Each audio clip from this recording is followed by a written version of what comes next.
അനിയൻ്റെ കല്യാണ പെണ്ണിനുള്ള കല്യാണ സാരി, ബാക്കിയുള്ളവർക്കുള്ള ഡ്രസ്സ് അങ്ങനെയൊക്കെ എടുക്കാൻ വേണ്ടിയിട്ട് നമ്മൾ തിരുവനന്തപുരത്തുള്ള RK വെഡിങ് മാളിൽ പോയിട്ടുണ്ടായിരുന്നേ. അപ്പോൾ അത്യാവശ്യം നല്ല കളക്ഷൻസൊക്കെ തന്നെ അവിടെ ഉണ്ട് കേട്ടോ.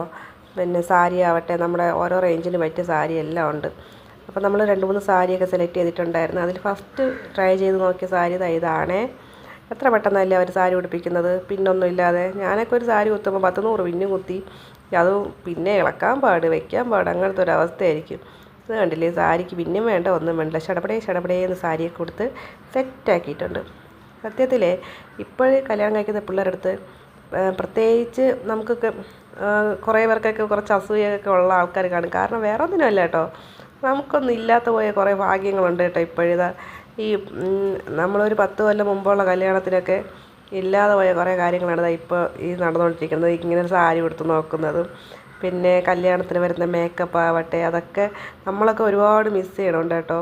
സത്യത്തിൽ എനിക്കതൊക്കെ ഭയങ്കര ആഗ്രഹമുള്ള കാര്യമാണ് കേട്ടോ. നമുക്ക് ഇനി അത് നടക്കില്ല എന്നുള്ള ഭയങ്കര വിഷമമുണ്ട്. എന്നാലും കുഴപ്പമില്ല, കണ്ടെങ്കിൽ ആസ്വദിക്കാമല്ലോ അല്ലേ. ഞാൻ എൻ്റെ കല്യാണത്തിന് സത്യം പറഞ്ഞ ഒരു ലിപ്സ്റ്റിക്ക്, ഒരു കുഞ്ഞു മേക്കപ്പ് ബോക്സ്, അത്രയും വെച്ചിട്ട് സെറ്റ് ചെയ്ത മേക്കപ്പാണ് കേട്ടോ. അല്ലാതെ വേറെ ഒന്നുമില്ല. അതിലുള്ള ഫൗണ്ടേഷൻ എന്തൊക്കെ ഇട്ട് സെറ്റാക്കി വെച്ചിട്ടുള്ള ഒരു മേക്കപ്പേ ഉള്ളൂ. അന്നത്തെ കല്യാണ ആൽബം കാണുമ്പോഴും ഇപ്പോഴത്തെ കല്യാണ ആൽബം കാണുമ്പോൾ ഉള്ള വ്യത്യാസം കാണുമ്പോൾ നേരെ ചിരിച്ച് നല്ലൊരു ഫോട്ടോ പോലും ഉണ്ടായിരുന്നില്ല.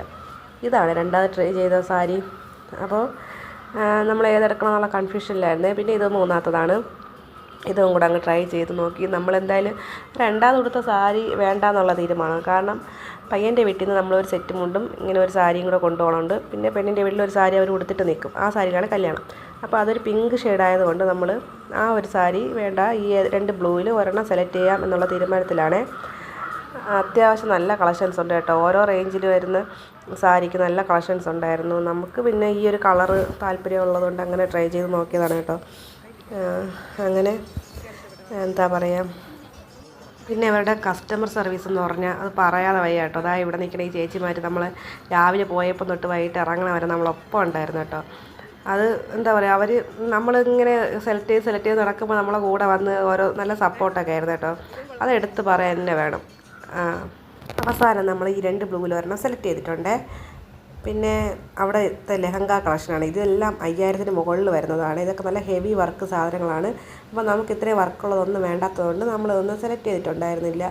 നമ്മൾ വൈകിട്ട് റിസപ്ഷൻ ഇടാനുള്ളതും അത് ഇവിടുന്ന് എടുത്തിട്ടുണ്ടായിരുന്നേ. അതിൻ്റെ വീഡിയോ ഞാൻ അടുത്ത് ചെയ്യാമേ. അത് 5000-ന് താഴെ റേഞ്ചിന് വരുന്നതാണ്. പിന്നെ നമുക്ക് അത്രയും സ്കേർട്ടിൽ അത്രയും വർക്കുള്ളതൊന്നും വേണ്ട എന്നുള്ള ഒരു ഇതായതുകൊണ്ട് നമ്മൾ അങ്ങനത്തെ ടൈപ്പ് നോക്കിയിട്ടുണ്ടായിരുന്നില്ല.